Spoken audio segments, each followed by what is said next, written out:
Hari ni, dekat musim pilihan raya, kita mula lihat bila cakap pasal amanah ke integriti kita terus nampak pemimpin kan? Betul tak? Ada kata saya tak ambil tahu lah politik-politik kotor. Oh sedap dia. Dia je yang bersih. Pemimpin semua tak boleh dipercayai. Oh dia je yang boleh dipercayai. Semua nak kuasa, semua kroni semua ni. Jangan sampai kita tersalah sebarkan fitnah. Sedangkan ada pemimpin yang beriman. Ada pemimpin yang adil. Ada pemimpin yang masuk ke kancah politik, melepaskan jawatan dan gaji dia, ketenangan hidup dia untuk berada di dalam sistem pemerintahan supaya tidak jatuh kepada orang yang salah. Subhanallah. Atuk saya pun orang politik. Masuk bertanding. Jadi YB berapa lama. Lepas tu sampai esko negeri. Saya memang membesar dalam keluarga. Suasana politik tu kuat. Sampai peringkat saya sekarang. Ustazah tak nak masuk ke? Ustazah tanding mesti menang ni. Agak-agak menang tak kau saya masuk bertanding? Parti bebas. Tapi ada sebab insya-Allah saya tak masuk. Saya kekal berada di jalan dakwah sebab di sini pun dah banyak kerja yang tak habis-habis boleh dibuat. Jadi ada orang dia perlu memberi sumbangan pada ummah melalui jalan pemerintahan. Dan saya sudah tersedia jalan melalui jalan dakwah, jadi saya teruskanlah jalan ni. Subhanallah. Maksud background keluarga tu, pak saudara apa keliling tu memang ada daripada kecil kita background keluarga orang yang kuat politik. Bukan setakat ni sampai ke atas kan. Jadi kita lihat kehidupan mereka bila masuk jadi ahli politik, bila jadi pemimpin, 10% je untuk diri sendiri. 90% tu untuk ummah, untuk masyarakat. Tak ada masa dengan anak, tak ada masa dengan cucu. Tak ada masa sampai kami kalau jumpa atuk tu macam jumpa tu berapa lama sekali, betapa kesibukan dia. Kita orang kampung, okey ni meninggal, dia tahu dia meninggal. Padahal banyak lagi orang lain meninggal. Ni yang keberapa dah. Tetapi kebanyakan kita merasakan cari lagi apa yang pemimpin tempatan tu tak buat dan sebagainya. Ini saya tak ada bela mana-mana pemimpin. Cuma yang saya bimbang hari ini, mula berkuat suara apa? Tak payahlah, yang ni pun tak betul, ni pun tak betul. Senang tak yang undi? Perasaan atau tidak, suara itu semakin kuat. Generasi hari ini, orang muda hari ini mula rasa tak penting ni berkenaan nak pergi keluar mengundi ni. Alah, semua tak boleh percayalah, senang tak yang undi kan, salah pilih kan, nanti jawab depan Allah. Adakah dia tak keluar mengundi tak kena jawab? Apa yang berlaku apabila Melayu Islam, saya sebut Melayu Islam, nak cakap resi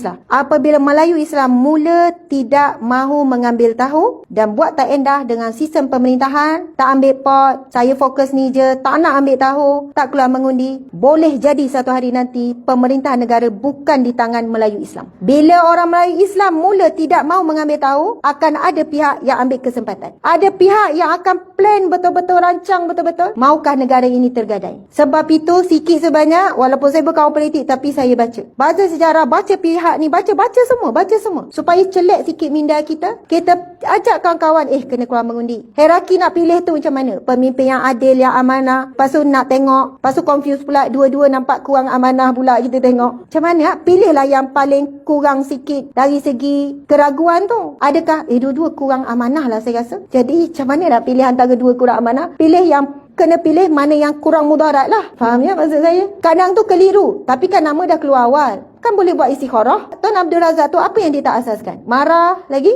Hampir Fekra.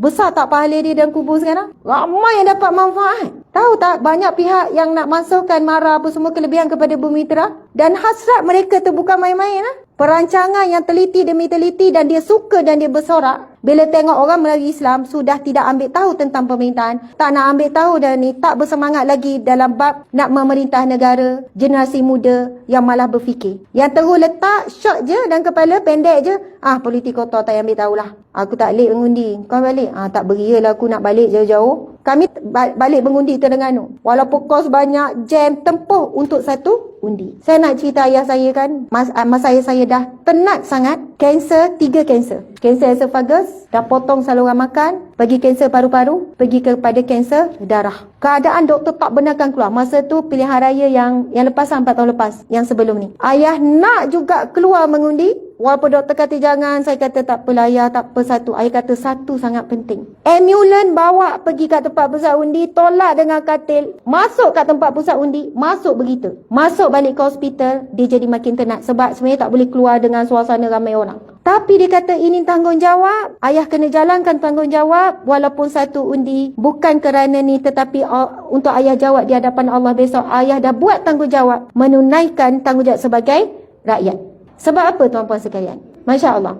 Sebab apa? Saya nak bacakan hadis Nabi. Saya bukan cakap kosong tuan-tuan sekalian. Saya ada sebut ke parti mana saya undi? Tak ada kan? Saya sekadar bercakap daripada rakyat pada rakyat. Faham ya? Saya bukan pemimpin. Rakyat kepada rakyat yang risau melihat rakyat hari ini mula tawar hati tak nak keluar mengundi. Dan saya nak ajak rakyat tolong keluar mengundi, pastikan pemerintahan pada orang yang beriman, orang yang bertakwa, orang yang amanah, orang yang walaupun kita rasa mungkin keyakinan bukan 100%, kurang-kurangnya 60% pun jadilah. Supaya besok Allah tanya apa peranan kamu dalam bab pemerintahan negara kamu. Sebab apa? Hadis Nabi. Nabi sebut, kullukum ra'in, setiap pada kamu adalah pemimpin. Wa kullukum mas'ulun an ra'iyatihi, dan setiap pada kamu akan ditanya, akan dipertanggungjawabkan di atas kepimpinan kamu. Hadis Nabi tu panjang, Nabi sambung. Setiap pemimpin, setiap raja, setiap pemerintah akan ditanya oleh Allah. Dan setiap rakyat akan ditanya oleh Allah. Kita jangan suka hati, jawablah esok menteri depan Allah. Jawablah esok. Kau jawablah YB. Kita pun kena jawab depan Allah besok. Kita sebagai rakyat akan ditanya, apa yang kamu buat untuk negara kamu? Apa yang kamu buat untuk negeri kamu?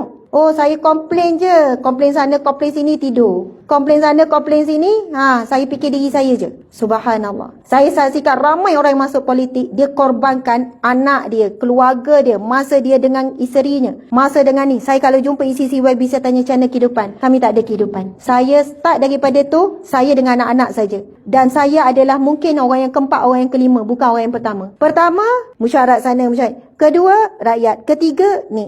Bertembung, plan dah nak pergi jalan. Tiba-tiba ada berkaitan dengan rakyat kan yang dia ada isu, pergi. Tapi benda tu adakah mereka cerita semua di media sosial? Mereka luah semua? Yang tahu, mana YB tak turun? Mana YB ni tak ni? Cubalah jadi YB. Sebab saya hidup dalam keluarga tu, saya tengok macam mana tu saya jadi YB. Walaupun masa tu saya kecil. Subhanallah, Allahu Akbar.